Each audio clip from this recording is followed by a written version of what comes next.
नक्षलवादी जे जंगलात राहतात ते काही टीव्ही बघत नाहीत, सोशल मीडिया बघत नाहीत, मग त्यांच्यापर्यंत स्वतःचा आवाज कसा पोचवायचा, त्यासाठी आकाशवाणीची मदत घेतो. आकाशवाणीवर इंटरव्ह्यूज घेतले जातात सरेंडर्ड नक्षल्सचे, की तुम्ही सरेंडर झालात आता, तर तुम्ही सांगा आता तुम्हाला कसं वाटत आहे, तुम्ही काय करत आहात, तर ते सांगतात आकाशवाणीवर. आणि अनेक वेळेस नक्षलवादी ते ऐकतात आणि नंतर त्यांचं मन परिवर्तन होतं, ते येऊन सरेंडर करतात.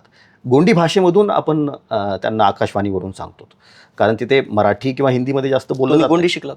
नाही, मला गोंडी नाही आहेत ना, माडिया येते. 2 लँग्वेजेस तिथं बोलल्या जातात, गोंडी आणि माडिया. पण हा म्हणजे काही शब्द मला कळायचे तिथे यावेळेस, कारण 2 वर्ष मी तिथे राहिलेलो आहे. तो गोंडी भाषेमधून आपण प्रचार करतो, जेणेकरून ते येऊन सरेंडर करतात. आपण पॅम्पलेट्स फेकतो. आपल्याला माहिती आहेत की नक्षलाइट्स या रूटने जात असतात, त्या रूट्सवर आपण पॅम्पलेट्स ठेवतो की कशा प्रकारे तुम्ही सरेंडर करायला पाहिजे, कारण सरेंडर केलं तर तुम्हाला काय काय भेटेल. आणि मी तुम्हाला 100% सांगतो की महाराष्ट्रामध्ये त्यांना जे जे प्रॉमिस केलं जातं ते त्यांना भेटतं, दिलं जातं. आता लेटेस्ट से एखादा सरेंडर नक्षल जो आहे तो सरेंडर झाला.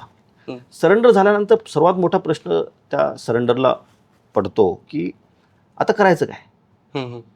जन्म पूर्ण आयुष्य आपलं नक्षलवादमध्ये गेलेलं आहे, एकही स्किल नाही आहे, एकही आयडेंटिटी कार्ड नाही आहे, राहणार कुठं, लग्न कोणाशी करणार, पुढे व्यवसाय काय करणार, हा मोठा प्रश्न आहे त्यासाठी. तर यासाठी जे प्रयत्न गडचिरोलीमध्ये केले जातात ते फार कमी जणांना माहिती आहेत. म्हणजे आपण ज्यावेळेस एखादा सरेंडर येतो त्याच्या जीवाची खात्री तर देतोच आपण त्याला, पण त्याचबरोबर आपण हे एन्शुअर करतो की त्याला घर भेटेल. घरकुल योजनेअंतर्गत त्याला घर दिलं जातं, त्याचे सर्व आयडेंटिटी कार्ड्स काढले जातात, आधार कार्ड, पॅन कार्ड, सर्व त्याला म्हणजे एक स्वतःची ओळख एक दिली जाते.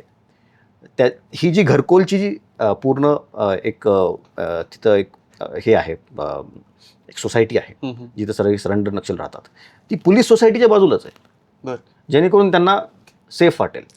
येस. आणि तुमच्या कार्यकाळामध्ये असे किती सरेंडर झाले? आय थिंक 21च्या आसपास आम्ही सरेंडर केले होते.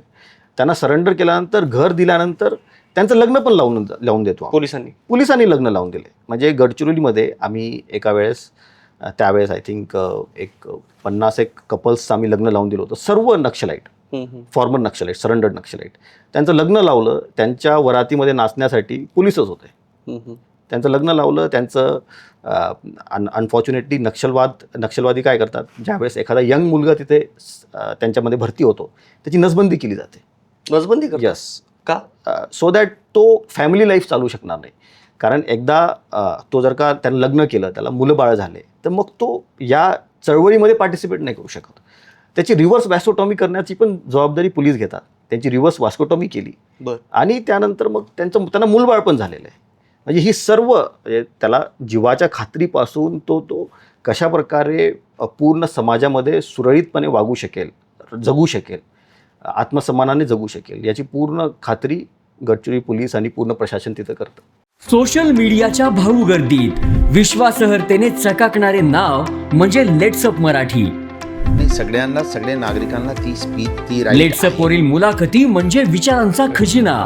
त्यानंतरच्या निवडणुकीमध्ये मला सोडून गेले. बातम्या केवळ वस्तुस्थिती सांगणाऱ्या, न प्रोपगंडा, फक्त जनतेचा अजेंडा. क्योंकि आने वाला कल जाने वाला है, जाने वाला कल आने वाला है. राजकारण, मनोरंजन असो की क्रीडा क्षेत्र, महाराष्ट्राची स्पंदने संवेदनशीलतेने टिपणारे माध्यम म्हणजे लेट्सअप मराठी. जगासोबत एक पाऊल पुढे राहण्यासाठी लेट्सअपचे ॲप, सोशल मीडिया आणि वेबसाईट सोबत कनेक्टेड रहा.